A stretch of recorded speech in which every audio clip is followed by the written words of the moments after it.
क्या आप बवासीर यानी पाइल्स से परेशान हैं? चाहे सूखी या खूनी बवासीर या फिस्टुला फिश्योर, हर तरह की बवासीर का शर्तीय कामयाब इलाज मौजूद है। Customer care 7207-430-058। हाय नाज़रीन, अगली खबर हम आपको बताने जा रहे हैं जो कि हमारे हैदराबाद के एमपी बैरिस्टर असदुद्दीन अवैसी को लेकर है, जो कि AIMM पार्टी के सुप्रीमो है। उन्होंने जो है जलसाए हालात हाजरा मुनक़िद किया था बहादुरपुरा किशन बाग पर। वहाँ पर असदुद्दीन अवैसी ने बहुत अच्छे मैसेज पहुँचाए हैं नौजवानों के लिए। तो आइए असदुद्दीन अवैसी क्या कहते हैं हम आपको दिखाते हैं। जानिब से मुनक़्क़द किया गया है और आप ये जानते हैं कि मजलिस इत्तेहादुल मुस्लिमीन मुख्तलिफ औक़ात मुख्तलिफ उन्वानात से आपके दरमियान में जलसे रखती है। इसका मकसद और मंशा ये होता है कि आपको मौजूदा हालात से वाक़िफ़ करवाया जाए। नफ़ी मिल्लत अल्लाह बैरक़ साहब का जलसेगाह में इस्तेमाल है। तो मैं अर्ज़ कर रहा था कि आज जिन दौर और हालात से मुल्क गुज़र रहा है, इन हालात से आपको वाक़िफ़ करवाना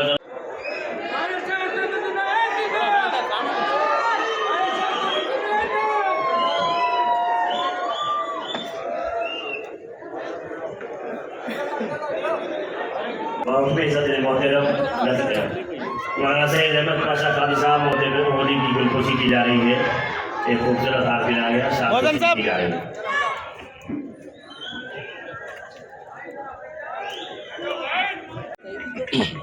मोहिबान मजलिस इत्तेहादुल मुस्लिमीन,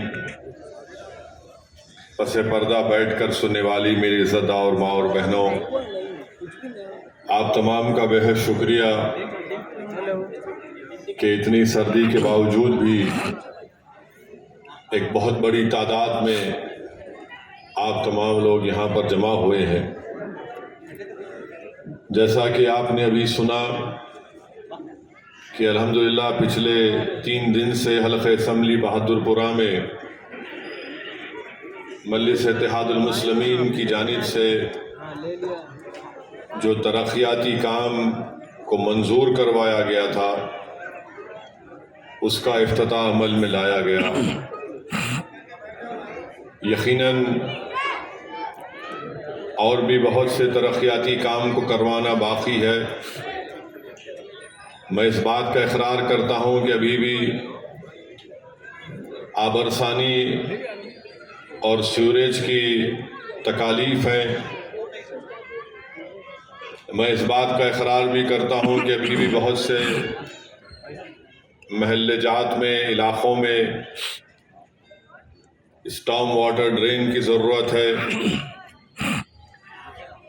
मैं इस बात को मानता हूँ कि हमको रोड वाइंडिंग का काम भी करवाना है और इंशाअल्लाह ताला एक प्रपोज़ल बहादुरपुरा असम्बली हल्के में रोड वाइंडिंग का हुकूमत के पास मजलिस की तरफ नुमाइंदगी पर जा चुका है। किंजन बोली से लेकर वट्टेपल्ली तक और फिर वट्टेपल्ली से जोरमगड्डे तक और फिर जोरमगड्डे रेलवे ट्रैक से लेकर शास्त्रीपुरम तक एक रोड वाइडनिंग का प्रपोज़ल जा चुका है और मुझे उम्मीद है कि इंशाअल्लाह ताला जल्द से जल्द उसकी मंजूरी मिल जाएगी। वहीं पर मुकामी रुकन असम्बली ने हुकूमत से इस बात का मुतालबा किया और मुताल्लिक़ा वज़ीर से नुमाइंदगी की कि खुदी खुदुबशाह ITI में वहाँ पर एक जूनियर कॉलेज का क़याम भी अमल में लाया जाए। तो ये काम भी इंशाअल्लाह ताला मुझे यकीन है कि ये इसको जल्द से जल्द मंजूरी मिलेगी। आपने अभी मुताल्लिक़ा रुकनी असम्बली से तफसीली बातों को समाअत फरमाया, सुना होगा और अल्हम्दुलिल्लाह मैं ये बात बड़ी ज़िम्मेदारी के साथ कह रहा हूँ कि पूरे हैदराबाद सिकंदराबाद में, बल्कि ग्रेटर हैदराबाद म्यूनसिपल कॉरपोरेशन में एक बहुत बड़ी तादाद में बड़े बड़े नालों के काम की शुरुआत भी की गई। बहुत से मुकामात पर उसको तकमील भी किया गया। आज से 1.5-2 साल पहले हैदराबाद में जो बारिश हुई थी जो कभी भी तारीख में इतनी बारिश नहीं हुई थी और है और रहेगी। मजलिस वो वाहिद सियासी जमात है जो इलेक्शन के लिए तैयारी नहीं करती, बल्कि मजलिस उस सियासी जमात का नाम है जो हमेशा इलेक्शन के लिए तैयार रहती है। दारुस्सलाम में मजलिस के अराकीन असम्बली हफ्ते में 6 दिन बैठते हैं अराकीन बल्दिया के साथ। अवाम आकर अपनी नुमाइंदगी करती है, अपना काम हमसे करवाती है। तो जब असम्बली इंतखाबात होंगे तो मेरी आपसे सिर्फ यही गुजारिश है कि आप अपने वोटिंग परसेंटेज को बढ़ाइए, पोलिंग परसेंटेज को बढ़ाइए। और अक्सर ये होता है, अरे बहादुरपुरा है मियाँ, यहाँ पर कौन आता क्या कर लेता। अक्सर ये होता है कि हमारे दिलो दिमाग में बात बैठ चुकी है कि अरे कुछ भी हो जाओ, अपना ही अपनी जीतने वाला है। ये बात सही है, मगर याद रखिए आपको अपनी जमात से मोहब्बत दिखाने का और मजलिस के मुखालिफिन को एक बदतरीन शिकस्त देने के लिए बहुत ज़रूरी है कि आप निकल कर अपने के वोट का इस्तेमाल करें। और मजलिस आपकी जमात है, मजलिस इत्तेहादुल मुस्लिमीन सिर्फ आपके वोट लेकर घर में बैठने वालों का नाम नहीं है।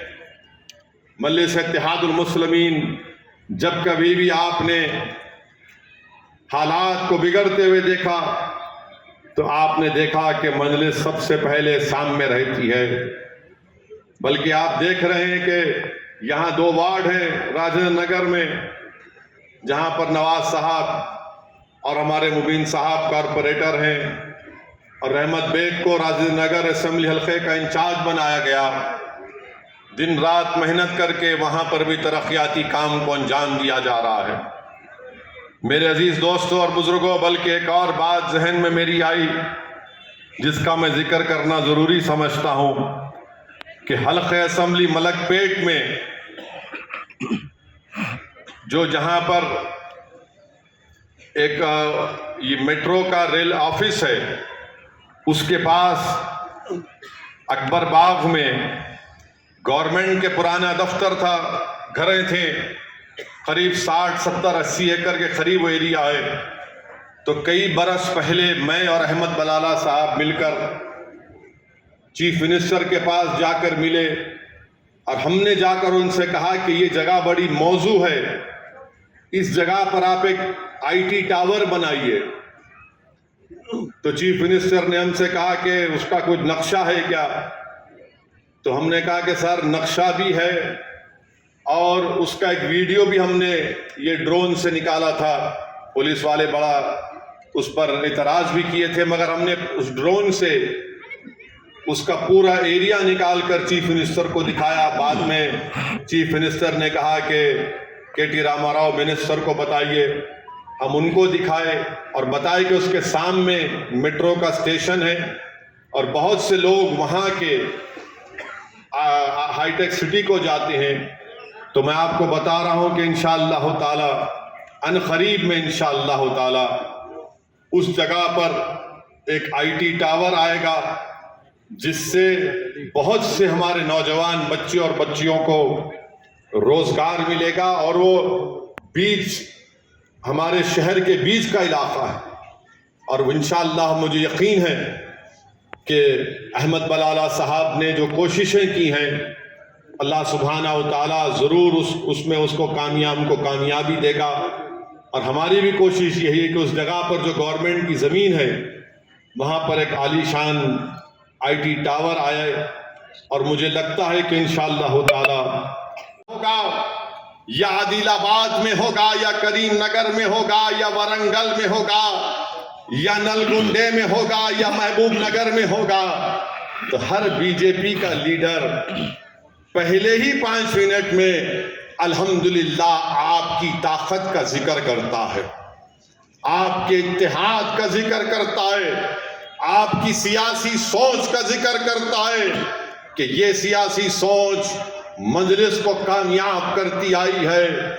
आज RSS BJP परेशान है, सेकुलर पार्टियां परेशान हैं कि आखिर क्या बात है कि मजलिस इत्तेहादुल मुस्लिमीन ताकतवर से ताकतवर होती जा रही है। मैं सलाम करता हूं आपको कि आपकी सियासी सोच और इत्तेहाद की वजह से यहाँ पर बड़े से बड़े सियासी पार्टियां आकर नाकामी उनका मुकद्दर बन जाता है। मेरे अजीज दोस्तों और बुजुर्गों, तो हमारी दोबारा ये कोशिश होगी कि बीजेपी के बढ़ते हुए कदमों को रोका जाए।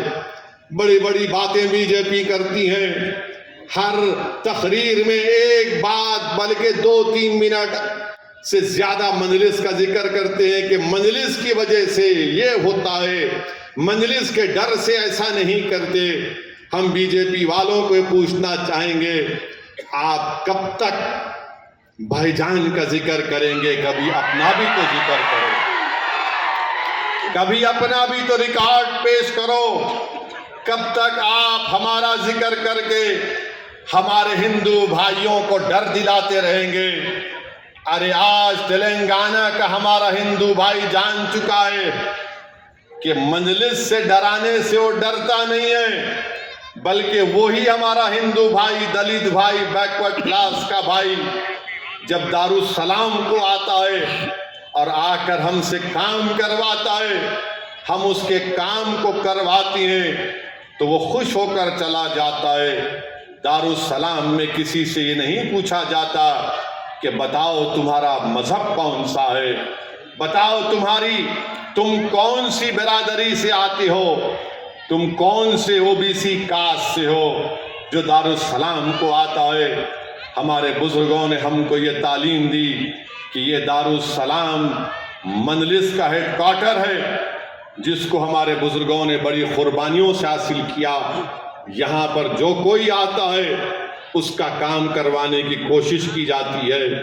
बल्कि मुझे एक हैरत हुई कि आज से 15-20 दिन पहले हमारे पीआरओ साहब अगर यहाँ पर हैं तो तस्दीक करेंगे, गवर्नमेंट के डिग्री कॉलेज की बच्चियां आई थी और आकर मुझसे कहा कि हम लोग खवातीन की रेसलिंग टीम में, कुश्ती की टीम में सेलेक्ट हुई हैं, हमको रवाना नहीं किया जा रहा है।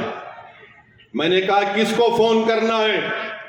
तो उन बच्चों ने कहा कि आप जरा वाइस चांसलर से और उनका उस्मानिया यूनिवर्सिटी के फिजिकल डायरेक्टर से बात करिए। तो मैं फोन मिलाया और फोन मिलाकर फिजिकल डायरेक्टर से बात किया तो फिजिकल डायरेक्टर साहब मेरे से पूछ रहे हैं वाकई में असदुद्दीन ओवैसी बात कर रहे? मैंने कहा कोई शक है, आवाज सुन के कान में समझ में नहीं आ रहा। तो बोले नहीं, मैं ये पूछना चाह रहा हूं कि आप इन बच्चियों की रेसलिंग टीम के बारे में बात कर रहे? मैं बोला बिल्कुल हम बात कर रहे, हम सियासी मैदान के अखाड़े के वो पहलवान हैं जो सबको चित कर चुके हैं। अब ये बच्चियां रेसलिंग टीम में उनको भिजाना है, वहां पर कल सिलेक्शन हो गया, आखिरी भिजाना है। तो बोले साहब जरा ऊपर भी बोल दो। फिर उनको वो बोला, वो बच्चियां बड़ी खुश होकर गई और बाद में एक बच्ची ने फोन करके मुझसे कहा कि हमको ऐसा, हम ये समझ कर आए थे कि हमको कोई नहीं पूछेगा, मगर आपने बिठाकर हमको हमारा काम करवाया। मैं हमारे हिंदू भाइयों से भी कहता हूं, दलित भाइयों से भी कहता हूं कि अगर कोई पॉलिटिकल पार्टी का दफ्तर काम करता है जहां पर आपको एमएलए और कॉरपोरेटर मिल जाते हैं, वो मजलिस का दफ्तर है। कभी आइए, आकर देखिए, काम हो या तकलीफ हो, बैठ कर देखिए हम क्या करते वहां पर लोग हमसे लड़ते, कभी कभी हम भी उनसे थोड़ा उलझ जाते, कभी हम उनकी बात को सुनते हैं, उन्होंने उसको छोड़ना पड़ेगा। अब आप सुनिए, I am a Muslim and I am proud of the fact Islam's splendid traditions of 1300 years are my inheritance. I am unwilling to lose even the smallest part of this inheritance. The teaching and history of Islam, its arts and letters and civilizations are my wealth and my fortune. It is my duty to protect them. इसका तर्जुमा यह है कि मैं एक मुसलमान हूं, मुझे उस पर फख्र है। इस्लाम की वो तारीख, उसका कल्चर जो 1300 साल का है, वो मेरी विरासत है, वो मेरी विरासत है। और मैं इस विरासत में से इसका छोटा हिस्सा भी खोने के लिए तैयार नहीं हूं। इस्लाम की तालीमात, इस्लाम की तारीख, इस्लाम का आर्ट, इस्लाम के खत, इस्लाम का सिविलाइजेशन, ये पूरी मेरी दौलत है और ये मेरी ड्यूटी है, ये मेरी जिम्मेदारी है कि मैं इसकी हिफाजत करूं। अब दूसरा पैराग्राफ, एज अ मुसलमान I have a special interest in Islamic religion and culture, and I cannot tolerate any interference with them. But in addition to these sentiments, I have others also which the realities and conditions of my life has forced upon me. The spirit of Islam does not come in the way of these sentiments. It guides and helps me forward. I am proud of being an Indian. I am a part of the indivisible unity that is Indian nationality. I am indispensable to this noble edifice. And without me, this splendid structure of India is incomplete. I am an essential element which has gone to build India. I can never surrender this claim. इसका तर्जुमा यह है कि मैं एक मुसलमान हूं और मुझे इसमें बहुत इंटरेस्ट है, इस इस्लामिक मजहब में, इसके कल्चर में, और मैं कभी भी इस बात को मानने को तैयार नहीं हूं कि कोई इसमें मदाखलत करे। बल्कि इससे ज्यादा मैं ये कहूंगा कि जो इस्लाम की रूह है, जो इस्लाम का स्पिरिट है, वो इस बात में हायल नहीं होता कि मैं अपने आप को कह सकूं कि मैं एक प्राउड इंडियन हूं, मैं इस मुल्क का नेशनल हूं और मैं इस खूबसूरत मुल्क का एक बहुत बड़ा हिस्सा हूं और इस मुल्क की खूबसूरती मुझको छोड़ने से मुकम्मल नहीं होगी। इस मुल्क की खूबसूरती का हिस्सा मैं हूं। मैं एक बहुत बड़ी बुनियाद हूं इस मुल्क की। इस मुल्क को बनाने में मैं एक बहुत बड़ी बुनियाद हूं और मैं कभी भी इस दावे से अपने आप को दस्तबरदार नहीं कर सकता। फिर अंग्रेजी में उसका आखिरी पैराग्राफ है, it was India's historic destiny that many human races and cultures and religion should flow to her finding. क्या इस्लाम की बालादस्ती का दर्ज था? से हमारे कारवान यहां पर आए, हमने अपने खजाने भारत को दिए, भारत में भी खजाने थे। जिस तरह गंगा और यमुना निकलकर संगम बनता है, किसने कहा ये बातें? मोहन भागवत। ये बातें तकरीर थी मौलाना अबुल कलाम आजाद की। मौलाना अबुल कलाम आजाद रामगढ़ में तकरीर दिए थे। बताओ आरएसएस वालों, तुम इस तकरीर पर क्या बोलोगे?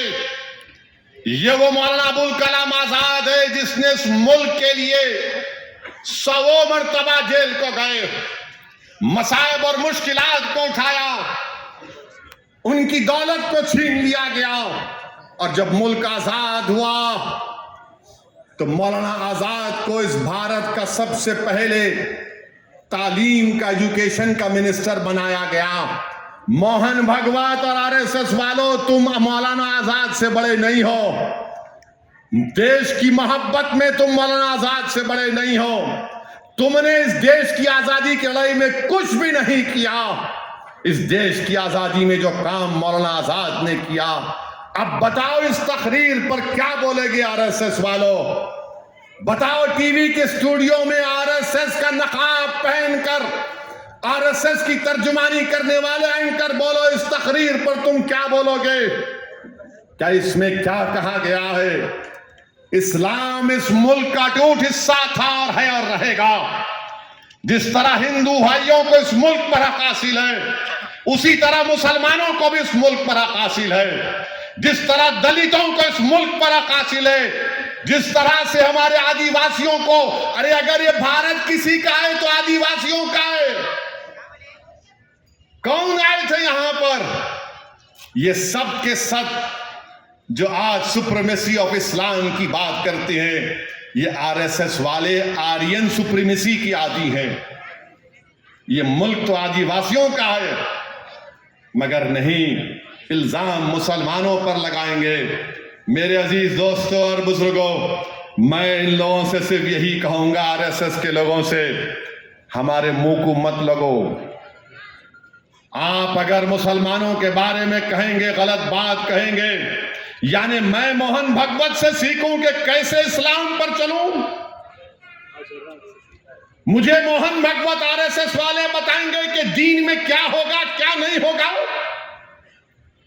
क्या आरएसएस मुसलमानों को बताएगी कि कुरान कहां से पढ़ूं कहां से ना पढ़ूं? क्या आरएसएस मुझे बताएगी कि क्या बोलूं ना बोलूं? तो फिर मेरे आलिम दीन क्या करेंगे, मुहद्दिस क्या करेंगे, मुफ्ती क्या करेगा, फिक्र के मसाइल कौन बयान करेगा? क्या तुम फिक्र के मसाइल बयान करोगे? हम जानते हैं आप क्या करना चाहते हैं।